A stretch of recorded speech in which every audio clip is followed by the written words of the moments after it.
കാണിക്കാൻ പോകുന്നത് പൊതിച്ചോറ് എങ്ങനെയാണ് ഉണ്ടാക്കുന്നതെന്നാണ്. പൊതിച്ചോറ് എന്ന് പറയുമ്പോൾ തന്നെ നമുക്കൊരു നൊസ്റ്റാൾജിക് ഫീലിംഗ് ആണ്. നമ്മൾ സ്കൂളിലൊക്കെ പോയിക്കൊണ്ടിരിക്കുമ്പോൾ ഇലയിൽ നമ്മൾ പൊതിഞ്ഞുകൊണ്ട് പോകുമ്പോൾ ഒരു പ്രത്യേക ഒരു ഫീലിംഗ് ആണ് നമ്മൾ കഴിക്കുമ്പോൾ. അന്നേരം ഇന്ന് ഞങ്ങൾ ഇവിടെ ഇരുന്നപ്പോൾ ഞങ്ങൾ പൊതിച്ചോറ് കഴിക്കുന്ന ഒരാഗ്രഹം. അങ്ങനെ ഞങ്ങൾ ഇല മേടിച്ച് പൊതിച്ചോറ് ഉണ്ടാക്കാൻ വേണ്ടി തുടങ്ങുക. അന്നേരം ഞാൻ വിചാരിച്ചു നിങ്ങൾക്കും കൂടി എങ്ങനെയാണ് പൊതിച്ചോറ് ഉണ്ടാക്കുന്നത്, അതിലെന്തൊക്കെ കറികളാണ് ഞാൻ ഉണ്ടാക്കി ഉൾപ്പെടുത്തിയിരിക്കുന്നത്, അതൊക്കെ ഒന്ന് കാണിച്ചു തരാമെന്ന് ഞാൻ വിചാരിച്ചു. അന്നേരം നമുക്കത് എങ്ങനെയാണ് ഉണ്ടാക്കുന്നത് നമുക്ക് നോക്കാം. ഞാനിന്ന് ഇവിടെ എടുത്തിരിക്കുന്നത് പാവയ്ക്ക തോരൻ, പയറ് മെഴുക്ക് പുരട്ടി, പിന്നെ അച്ചാറ്, പിന്നെ മുട്ട പൊരിച്ചത്, ബീഫ് ഫ്രൈ, പിന്നെ ഒരു മീൻ വറുത്തത്. ഇതൊക്കെയാണ് ഞാനിവിടെ മെയിനായിട്ട് കറികൾ എടുത്തിരിക്കുന്നത്. നമുക്കിത് എങ്ങനെയാണ് ഉണ്ടാക്കുന്നതെന്ന് നമുക്ക് നോക്കാം. നമുക്കിത് ആദ്യം ഇവിടെ ഉണ്ടാക്കാൻ പോകുന്നത് പയർ മെഴുക്കുവരട്ടിയാണ്. നമുക്ക് അതിന് വേണ്ടി പയറും ഉള്ളിയും മുളകും ഞാൻ എടുത്തു വെച്ചിട്ടുണ്ട്. നമുക്കിത് അരിഞ്ഞെടുക്കാം. നമുക്കിത് ഇതെല്ലാം അരിഞ്ഞു കഴിഞ്ഞിട്ടുണ്ട്. നമുക്ക് ഇത് കറി വെക്കാൻ തുടങ്ങാം. ഒരു പാത്രം വെച്ചിട്ട് മെഴുക്കുവരട്ടി വെക്കാൻ വേണ്ടി തുടങ്ങാം. തീ കത്തിച്ചിട്ടുണ്ട്. അതിനകത്തേക്ക് കുറച്ച് എണ്ണ ഒഴിച്ചു കൊടുക്കാം. ഒരു 2 സ്പൂണോളം എണ്ണ ചൂടാക്കി നമുക്ക് അതിനകത്തേക്ക് കടുക് ഇട്ട് കൊടുക്കാം. കടുക് പൊട്ടിക്കഴിഞ്ഞ് അരിഞ്ഞു വെച്ചിരിക്കുന്ന ഒരു സവോള, ഒരു പച്ചമുളക്, പിന്നെ കുറച്ച് കറിവേപ്പില ഇട്ട് കൊടുക്കാം. കുറച്ച് ഉപ്പ് കൂടി ഇട്ട് കൊടുക്കാം. നമുക്ക് നന്നായിട്ടൊന്ന് ഇളക്കി കൊടുക്കാം. ഒരു മീഡിയം തീയിൽ വെച്ചിട്ട് ഇത് വഴണ്ട് വരുമ്പോൾ ഇതിനകത്തേക്ക് അരിഞ്ഞു വെച്ചിരിക്കുന്ന പയർ ഇട്ട് കൊടുക്കാം. മെഴുക്കുവരട്ടി വെക്കാൻ വേണ്ടി ഈസിയാണ്. നമുക്ക് ഇതൊന്ന് ജസ്റ്റ് ഇളക്കി ഒരു 10 മിനിറ്റ് മൂടി വെച്ചാൽ മതി. അപ്പോൾ തന്നെ കറി റെഡിയാവും. നമുക്ക് മൂടി വെച്ചിട്ട് ഒരു 10 മിനിറ്റ് വെയിറ്റ് ചെയ്യാം. ഒരു ചെറിയ തീയിൽ വെച്ചിട്ട് വേണം വെക്കാൻ വേണ്ടി. ഒരു 10-15 മിനിറ്റ് കഴിഞ്ഞിട്ടുണ്ട്. ഇപ്പം ചെറിയ തീയിൽ കിടക്കുന്നു. അപ്പോൾ തുറന്നു കഴിഞ്ഞപ്പം അത്യാവശ്യം പയറ് വെന്തിട്ടുണ്ട്. ഇതിപ്പോൾ നല്ലപോലെ വെള്ളമൊക്കെ ഇങ്ങ് വറ്റിയിട്ടുണ്ട്. നമ്മുടെ പയറ് മെഴുക്ക് പുരട്ടി റെഡി ആയിട്ടുണ്ട്. നമുക്കിത് ഒരു വേറെ പാത്രത്തിലോട്ട് മാറ്റി വെക്കാം. നമുക്കിനി മീൻ എടുക്കാം. ഞാനിവിടെ അയലയാണ് എടുത്തിരിക്കുന്നത്. ഒരു 6-7 അയല എടുത്തിട്ടുണ്ട്. ഇത് നമുക്ക് മുളക് പുരട്ടി വെക്കാം. അതിന് വേണ്ടി ഞാൻ മഞ്ഞൾപ്പൊടി എടുത്തിട്ടുണ്ട് കുറച്ച്. അതിനകത്തേക്ക് നമുക്ക് മുളക് പൊടി ഇട്ട് കൊടുക്കാം. പിന്നെ നമുക്ക് അതിനകത്തേക്ക് കുറച്ച് കുരുമുളക് പൊടിയും കൂടി ചേർത്ത് കൊടുക്കാം. കുറച്ച് മല്ലിപ്പൊടിയും കൂടി ചേർക്കാം. എന്നിട്ട് നമുക്ക് ഇത് നല്ലപോലെ ഒന്ന് കുഴച്ചെടുക്കാം. അതിന് വേണ്ടി ഇച്ചിരി വിനാഗിരിയും കൂടെ ചേർത്ത് കൊടുക്കാം. അതിനാകുമ്പം മീൻ വറുത്ത് കഴിയുമ്പോൾ നല്ല ടേസ്റ്റ് ഉണ്ടാവും. ആവശ്യത്തിന് ഉപ്പും കൂടി ചേർത്ത് കൊടുക്കാം. നമുക്ക് നിന്നിട്ട് കുറച്ച് വെള്ളവും കൂടെ ചേർത്തിട്ട് നമുക്കിത് കുഴച്ചെടുക്കാം. മുളകെല്ലാം മീനെല്ലാം ഞാൻ നല്ലപോലെ കീറി കൊടുത്തിട്ടുണ്ട്, ഇങ്ങനെ വരച്ചു കൊടുത്തിട്ടുണ്ട്. നല്ല മസാലയൊക്കെ അതിനുള്ളിലോട്ടൊക്കെ നല്ലപോലെ പിടിച്ചോളും. നമുക്ക് എല്ലാ മീനും എടുത്തിട്ട് ഒരു മസാല വരട്ടി കൊടുക്കാം. എന്നിട്ട് ഒരു 10-20 മിനിറ്റ് റെസ്റ്റ് ചെയ്ത ശേഷം നമുക്ക് വറക്കുവാണെങ്കിൽ മസാലയെല്ലാം അതിൽ പിടിക്കും.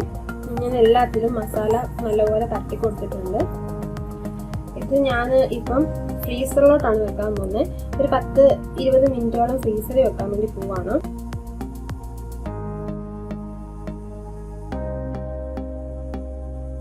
മുളക് തട്ടി വെച്ചിരിക്കുന്ന മീന് ഇപ്പം ഞാൻ ഫ്രീസറിൽ നിന്ന് എടുത്തു വെച്ചിട്ടുണ്ട്. നല്ലപോലെ മുളകൊക്കെ പിടിച്ചിട്ടുണ്ട്. അതിൽ നമുക്കിത് വറുത്തെടുക്കാം. അതിനുവേണ്ടി ഞാനൊരു പാൻ വെച്ചിവിടെ. അതിനുശേഷം ചൂടായി കഴിയുമ്പോൾ അതിനകത്തേക്ക് വെളിച്ചെണ്ണ ഒഴിച്ചു കൊടുക്കാം. എണ്ണ ചൂടായിട്ട് നമുക്ക് അതിനകത്തേക്ക് ഓരോ മീൻ ഇട്ട് കൊടുക്കാം. തീ കുറച്ചിട്ടിട്ട് വേണം നമ്മൾ മീൻ ഇട്ട് കൊടുക്കുന്നത്. കയ്യിലാൻ പോകുള്ളൂ.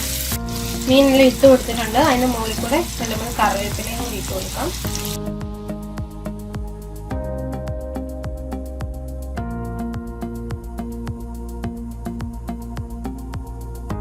മീൻ ഫ്രൈ റെഡി ആയിട്ടുണ്ട്.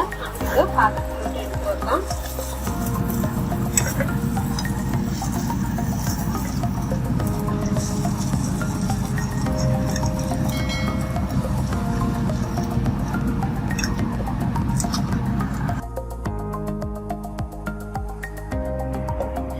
നമുക്കിവിടെ ബീഫ് ഉണ്ടാക്കുന്നത് നോക്കാം. അതിനുവേണ്ടി ഞാനിവിടെ ഒരു 500 ഗ്രാം ബീഫാണ് എടുത്തേക്കുന്നത്. ഇത് ഞാൻ കഴുകി എടുത്തു വെച്ചേക്കുന്ന ബീഫാണ്. നമുക്ക് കുക്കറിനകത്തോട്ട് ഇട്ട് കൊടുക്കാം.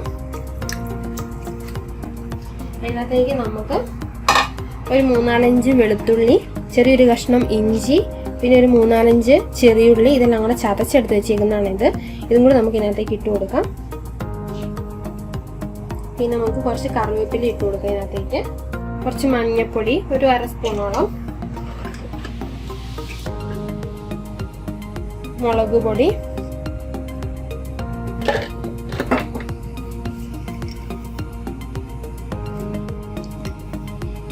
മല്ലിപ്പൊടി,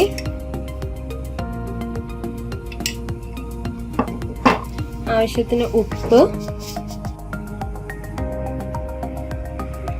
കുറച്ച് വെളിച്ചെണ്ണയും കൂടി നമുക്ക് ഇതിനകത്തേക്ക് ഒഴിച്ചു കൊടുക്കാം.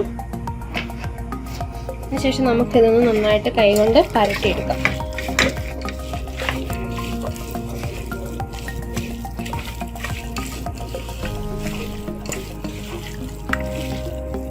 നന്നായിട്ട് എല്ലായിടത്തും പരട്ടിയിട്ടുണ്ട്. ഇപ്പം നമുക്ക് വെള്ളം ഒഴിക്കേണ്ട ആവശ്യമൊന്നുമില്ല. ബീഫിനകത്ത് നിന്ന് തന്നെ വെള്ളമൊക്കെ ഇറങ്ങിക്കോളും. നമുക്കിത് അടച്ചു വെച്ചിട്ട് ഒരു 3-4 വിസിൽ അടുപ്പിക്കാം. കുക്കർ തുറന്നിട്ടുണ്ട്. ഈ 3 വിസിലാണ് അടുപ്പിച്ചേക്കുന്നത്. നല്ലപോലെ വെന്തിട്ടുണ്ട്. ഇപ്പം ഞാൻ അത്യാവശ്യത്തിന് വെള്ളമുണ്ട്. നമുക്കിത് ഹൈ ഫ്ലെയിമിൽ ഇട്ടിട്ട് നമുക്ക് വറ്റിച്ചെടുക്കാം. വെള്ളം നല്ലപോലെ വെള്ളം വറ്റിയിട്ടുണ്ട്. നമുക്കിത് സൈഡിലേക്ക് മാറ്റി വെച്ചിട്ട് ഒരു പാൻ വെക്കാം. അതിലേക്ക് നമുക്ക് വെളിച്ചെണ്ണ ഒഴിച്ചു കൊടുക്കാം.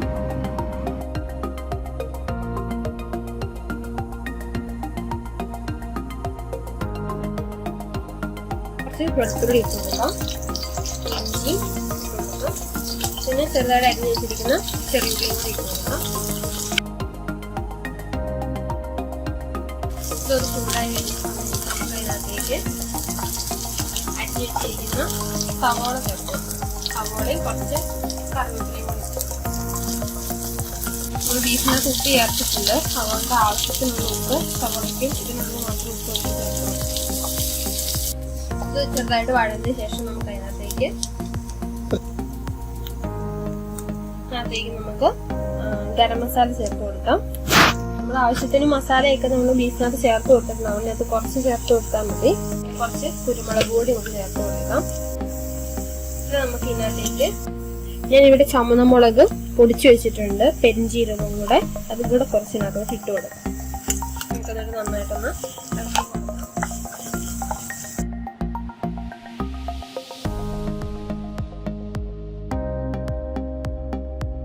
മസാല മൂത്ത് കഴിയുമ്പോൾ നമുക്ക് അതിനകത്തേക്ക് കുറച്ച് ടൊമാറ്റോ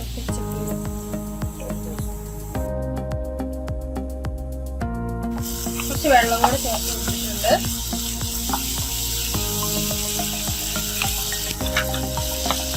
അതിനകത്തേക്ക് കുറച്ച് നാരങ്ങ നീര് നമുക്ക് ചെയ്യുന്നുണ്ട്.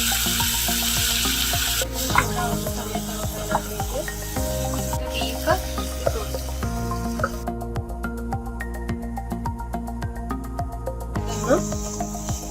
വരട്ടിയെടുക്കണം. ബ്ലാക്ക് കളർ ആവുന്നത് വരെ ഒരു മീഡിയം തീയിൽ വെച്ച് നമുക്ക് ഇളക്കി കൊടുക്കണം. ഫ്രൈയാക്കി എടുക്കാം.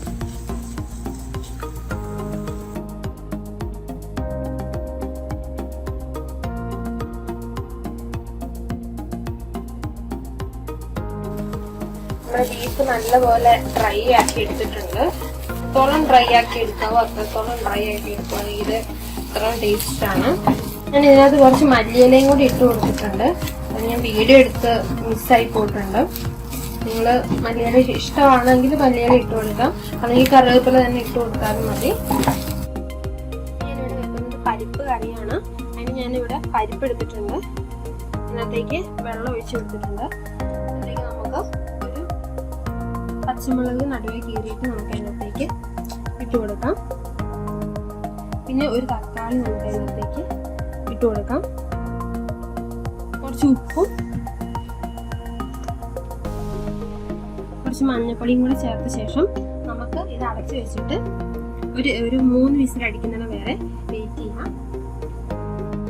ഇത് അടച്ചിട്ട് നമുക്കൊരു 3 വിസിൽ വരുന്നത് വരെ നമുക്ക് വെയിറ്റ് ചെയ്യാം.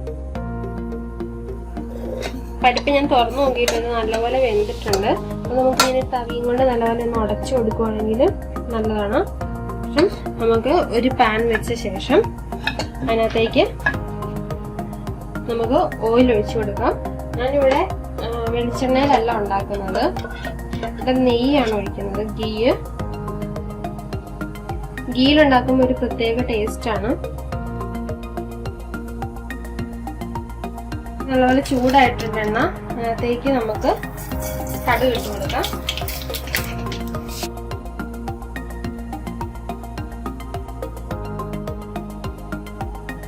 കടുക് പൊട്ടിക്കഴിയുമ്പോൾ ചെറിയ ജീരകത്തെ കുറിച്ച് കുറച്ച് ഇട്ട് കൊടുക്കാം.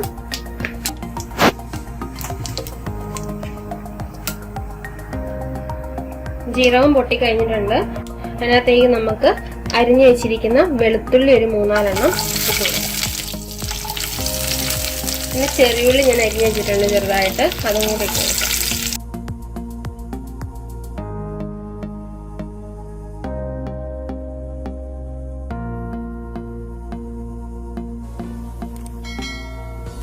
ഇതിനകത്തേക്ക് ഒരു വറ്റൽമുളകും കൂടെ ചേർത്ത് കൊടുത്തിട്ട് നമുക്ക് കലക്കിയെടുക്കാം.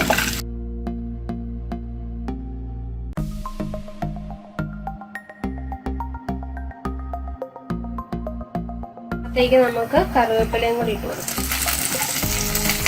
വെളുത്തുള്ളിയും ചെറിയുള്ളിയും എല്ലാം നല്ലപോലെ മൂത്തിട്ടുണ്ട്. നമുക്ക് ഇതിനകത്തേക്ക് പരിപ്പ് ഇട്ട് കൊടുക്കാം.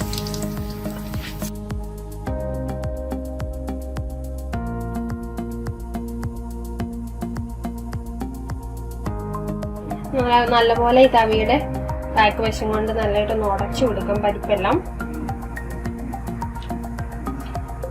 ഈ ഗീര് നമ്മൾ കടുക് വറുത്ത് ചേർത്ത് കഴിയുമ്പോൾ ഒരു പ്രത്യേക ടേസ്റ്റ് ആണ് ഈ കറിക്ക്. സാധാരണ നമ്മൾ വെളിച്ചെണ്ണയിലൊക്കെയല്ലേ നമ്മൾ കടുക് വറുക്കുന്നത്. അങ്ങനെ ഗീരൊന്ന് വറുത്ത് നിങ്ങൾ നോക്കാൻ നേരം നല്ല ടേസ്റ്റ് ആയിരിക്കും.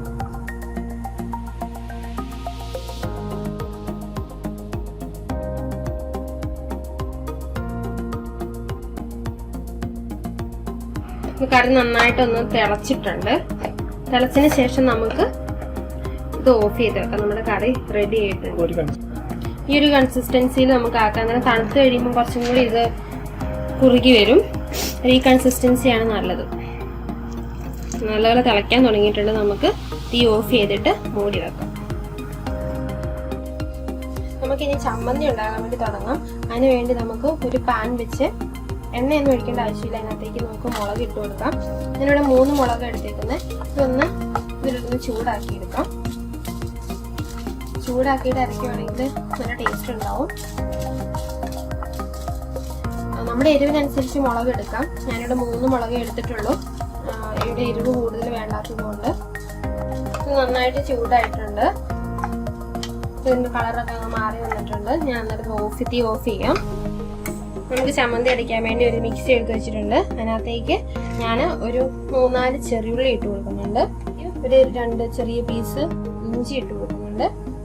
പിന്നെ നമുക്ക് വേണ്ടത് പുളിയാണ്. കുറച്ച് പുളി ഇട്ട് കൊടുക്കുന്നുണ്ട്. പിന്നെ നമ്മൾ എടുത്ത് വെച്ചിരിക്കുന്ന മുളക് ഇട്ട് കൊടുക്കാം. നമുക്ക് അതിനകത്തേക്ക് തേങ്ങ ഇട്ട് കൊടുക്കാം.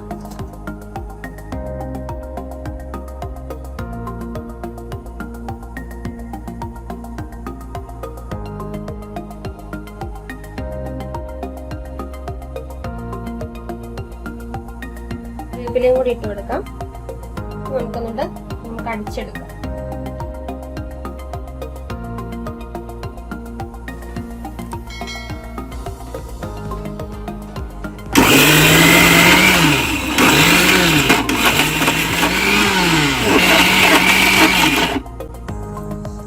അതിനകത്തേക്ക് നമുക്ക് ആവശ്യത്തിന് ഉപ്പും കൂടി ഇട്ട് കൊടുക്കാം. ആവശ്യത്തിന്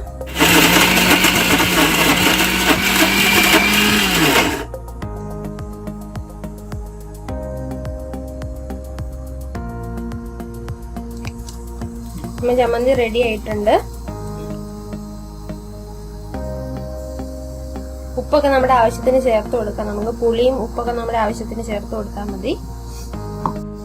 ചമ്മന്തി അരച്ചെടുത്തിട്ടുണ്ട്. നമ്മൾ അരകല്ലിലൊക്കെ വെച്ച് അരയ്ക്കുവാണെങ്കിൽ നല്ല ടേസ്റ്റ് ആയിരിക്കും. നാടൻ ടേസ്റ്റ് ആയിരിക്കും കഴിക്കുമ്പോൾ.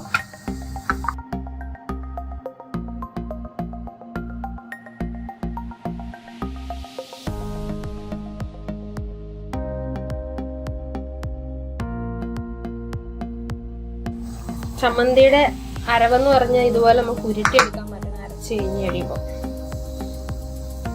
നമ്മുടെ ചമ്മന്തി റെഡി ആയിട്ടുണ്ട്. ഇനി നമുക്ക് മുട്ട പൊരിച്ചെടുക്കാൻ വേണ്ടി തുടങ്ങാം. അതിന് വേണ്ടി ഇവിടെ 2 മുട്ടയാണ് ഞാൻ എടുത്തേക്കുന്നത്. മുട്ട ഞാൻ പൊട്ടിച്ചിട്ടിട്ടുണ്ട് 2 എണ്ണം. അതിനകത്തേക്ക് ചെറുതായിട്ട് അരിഞ്ഞു വെച്ചിരിക്കുന്ന സവോള ഇട്ട് കൊടുക്കാം കുറച്ച്. പിന്നെ കുറച്ച് മുളക് ഇട്ട് കൊടുക്കാം, നമ്മുടെ എരിവിനനുസരിച്ച് മുളക് ഇട്ട് കൊടുക്കാം. പിന്നെ കുറച്ച് കറിവേപ്പില ഇട്ട് കൊടുക്കുന്നുണ്ട്. പിന്നെ നമ്മുടെ ആവശ്യത്തിന് ഉപ്പും കൂടി ഇട്ട് കൊടുത്തിട്ട് നമുക്ക് നന്നായിട്ടൊന്ന് ബീറ്റ് ചെയ്തെടുക്കാം. ഞാനൊരു പാൻ വെച്ചിട്ട് ഓയിൽ ഒഴിച്ച് കൊടുത്തിട്ടുണ്ട്. നന്നായിട്ട് ചൂടായിട്ടുണ്ട് ഓയില്. അതിനകത്തേക്ക് മുട്ട ഒഴിച്ചു കൊടുക്കാം. നമുക്ക് അതിന് മുകളിലോട്ട് കുറച്ച് കുരുമുളക് കൂടി വിതറി കൊടുക്കും.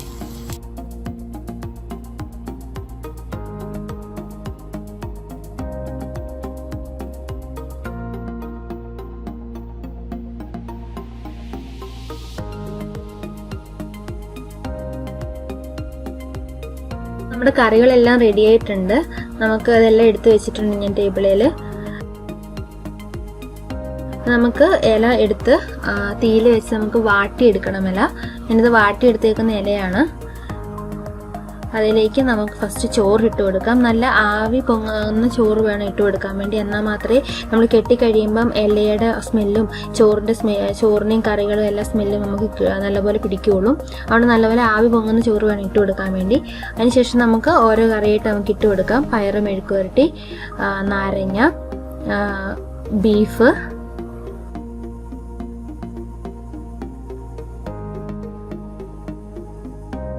മീൻ വറുത്തത്, പിന്നെ നമുക്ക് മുട്ട, പാവയ്ക്ക തോരൻ്റെ റെസിപ്പി ഞാൻ ഇതിനകത്ത് വിട്ടുപോയിട്ടുണ്ട്, പിടിച്ചത് പോയിട്ടുണ്ട്. അത് റെസിപ്പി ഇതിനകത്തില്ല. പിന്നെ നമുക്ക് ചമ്മന്തി ചെറിയൊരു ബോളാക്കി ഇതിനകത്ത് വെക്കാം. എല്ലാം കുറച്ച് കുറച്ച് വെച്ചാൽ മതി. കാരണം വെച്ചാൽ എല്ലാ കറിയും കൂടെ കൂട്ടി കഴിക്കുമ്പം അല്ലെങ്കിൽ വേസ്റ്റ് ആവും. കാരണം എല്ലാം കുറച്ച് കുറച്ച് മാത്രം വെച്ചാൽ മതി. എല്ലാ കറിയും വെച്ച് കഴിഞ്ഞിട്ടുണ്ട്. നമുക്കിനി ഇത് നല്ല ടൈറ്റായിട്ട് പൊതിയാൻ വേണ്ടി തുടങ്ങാം. ഇവിടെ ഹസ്ബൻഡാണ് പൊതിയുന്നത്. നല്ല ടൈറ്റായിട്ട് വേണം പൊതിയാൻ വേണ്ടി. എങ്കിൽ മാത്രമേ നല്ല ചോറും കറിയെല്ലാം കൂടെ നല്ല ഇതായിട്ടിരിക്കുകയുള്ളൂ. നമ്മളിങ്ങനെ ഇലയിൽ പൊതിഞ്ഞ് കഴിക്കുമ്പോൾ തന്നെ ഒരു പ്രത്യേക നൊസ്റ്റാൾജിക് ഫീലിംഗ് ആണ് നമുക്ക്. നമ്മൾ പണ്ട് സ്കൂളിലൊക്കെ പഠിച്ചുകൊണ്ടിരിക്കുന്ന സമയത്ത് അമ്മമാരൊക്കെ നമുക്ക് ഇതുപോലെ പൊതിഞ്ഞ് തന്നു വിട്ട് കഴിഞ്ഞാൽ സ്കൂളിൽ പോയി ഉച്ച സമയമാകുമ്പോഴത്തേന് നമ്മൾ ആ പൊതി അഴിച്ച് കഴിക്കുമ്പോൾ ഒരു പ്രത്യേക ഫീലിംഗ് ആണ്. ഫ്രണ്ട്സിൻ്റെ കൂടെയൊക്കെ ഇരുന്ന് കറിയൊക്കെ നമ്മൾ ഷെയർ ചെയ്തൊക്കെ കഴിക്കുമ്പോൾ ഒരു പ്രത്യേക ഫീലിംഗ് ആണ്.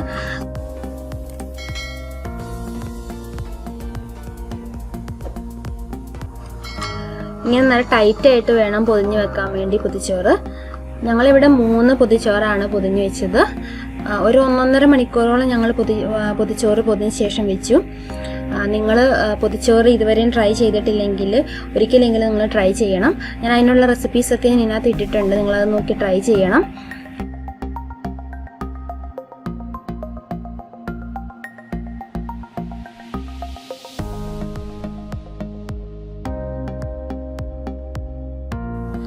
ഇപ്പോൾ ഒരു 1.5 മണിക്കൂറായി. അതിന് ശേഷം ഞങ്ങൾ ഫുഡ് കഴിക്കാൻ വേണ്ടി ഇരിക്കുവാണ്. അത് ഓപ്പൺ ചെയ്യുമ്പോൾ ഒരു പ്രത്യേക സ്മെല്ലൊക്കെയാണ് വരുന്നത്. കാരണം വെച്ചാൽ നല്ല ചൂട് ചോറിൽ നമ്മൾ ഇതിനകത്ത് ഇട്ട് കൊടുത്തേക്കുന്നത്. അത് ഇലയുടെ ഇതിനകത്തേക്ക് വന്ന് ഇല തുറക്കുമ്പോൾ ഒരു പ്രത്യേക ഫീലിംഗ് ആണ്. നിങ്ങൾ ഉറപ്പായിട്ടും ട്രൈ ചെയ്ത് നോക്കണം. എൻ്റെ ഈ ചാനൽ നിങ്ങൾ ആദ്യമായിട്ടാണ് കാണുന്നതെങ്കിൽ പ്ലീസ് സബ്സ്ക്രൈബ് മൈ ചാനൽ. അതിൻ്റെ അടുത്തൊരു ബെൽ ബട്ടൺ ഉണ്ട്, അതും കൂടെ നിങ്ങൾ പ്രസ് ചെയ്യുവാണെങ്കിൽ ഇനി ഞാൻ വീഡിയോ ഇടുമ്പോൾ നിങ്ങൾക്ക് കാണാൻ പറ്റും. അതുപോലെ നിങ്ങൾ ഈ വീഡിയോ ഇഷ്ടമാവുകയാണെങ്കിൽ please like my video and share your friends. Thank you. ഇനി ഒരു അടുത്ത വീഡിയോ നമുക്ക് വീണ്ടും കാണാം.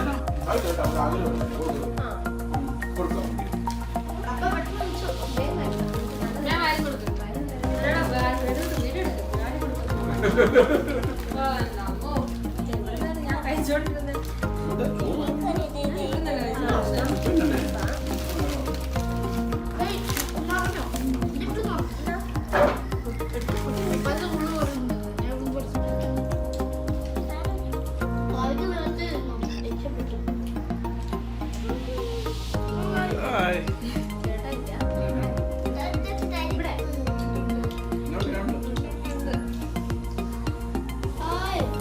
Ooh.